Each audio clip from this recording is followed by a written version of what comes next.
बिस्मिल्लाहिर्रहमानिर्रहीम। अस्सलाम वालेकुम। आज हमने पढ़ना है पेज नंबर 62 से रिव्यू 2 हम स्टार्ट करेंगे। तो सबसे पहले इसमें जो क्वेश्चंस है वो है ओरल कम्युनिकेशन, जिसमें हमने आवाज़ें सीखनी है और आवाज़ों में हमने सीखना है कॉन्सोनेंट क्लस्टर्स के। कॉन्सोनेंट्स कहते हैं हरूफ सही को, और जो वावल होते हैं उनको हम हरूफ इल्लत कहते हैं और कॉन्सोनेंट्स को हम हरूफ सही कहते हैं।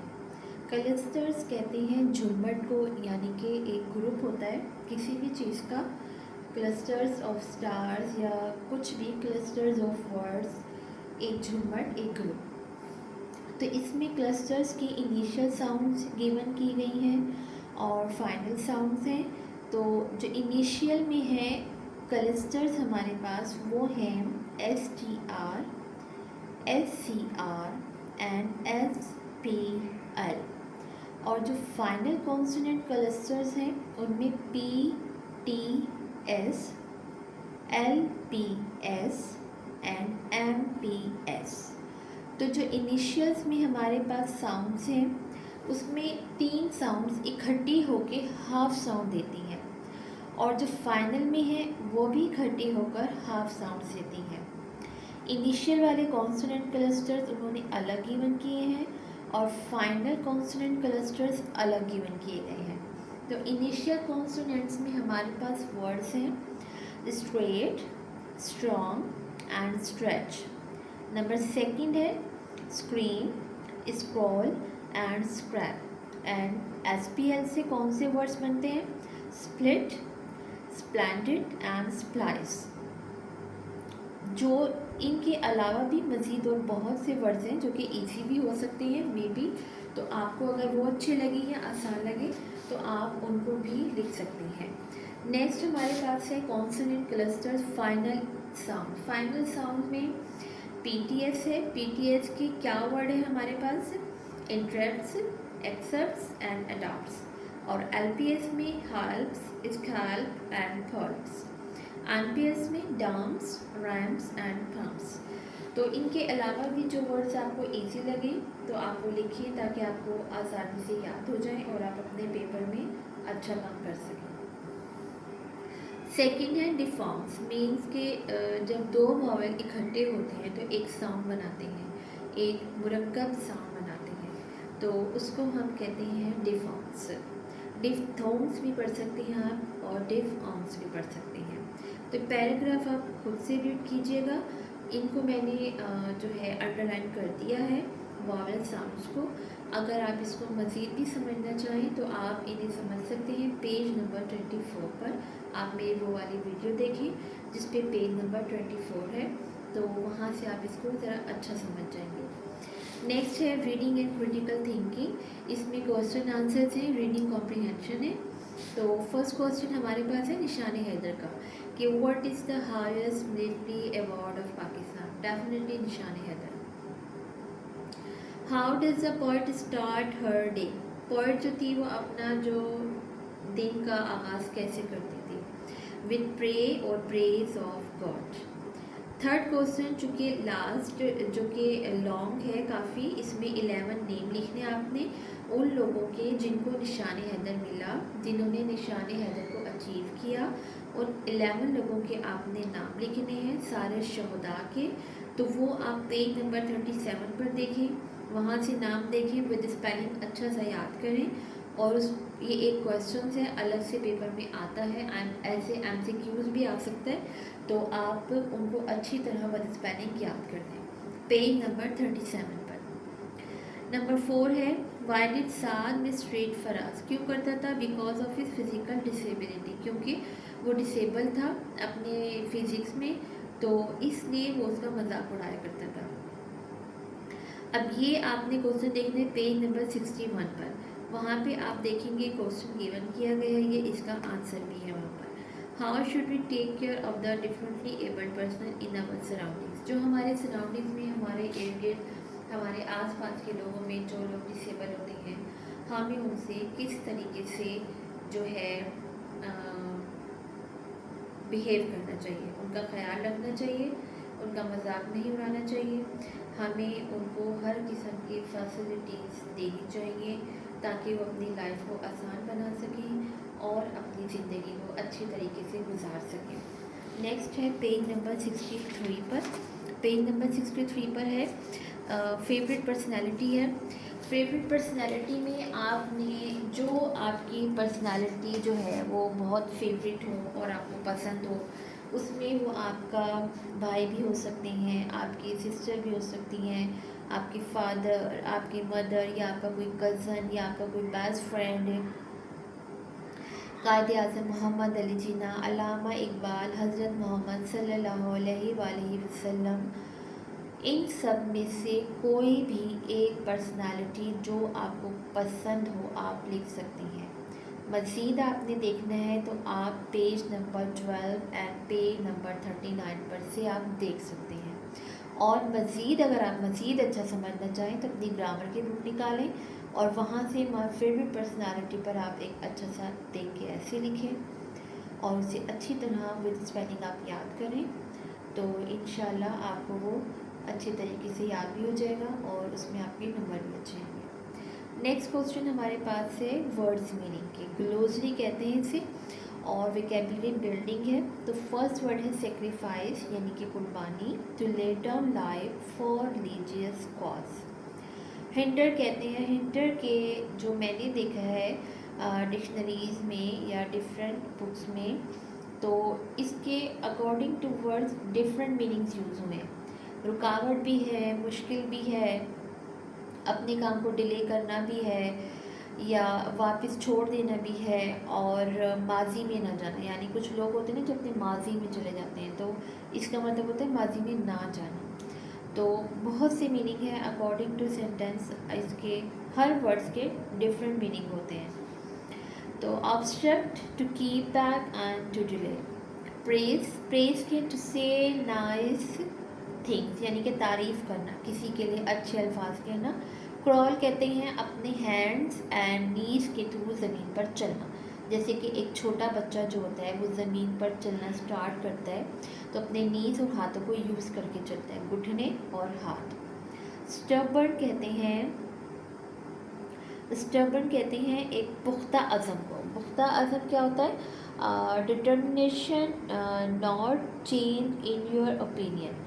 तो जो डिटर्मिनेशन यानी अपनी राय में आपने अपने पुख्ता इरादे को नहीं चेंज करना, आपने जो आपकी राय है हमेशा वही रहनी चाहिए, मुस्तकिल मिजाजी इंसान होना चाहिए, उसी को कहते हैं पुख्ता अज़म होना। नेक्स्ट हमारे पास क्वेश्चन आ जाता है कि आपने कॉमन नाउन और प्रॉपर नाउन को आपने जो है वो अंडरलाइन करना है, जो कि यहाँ मैंने कर दिया है।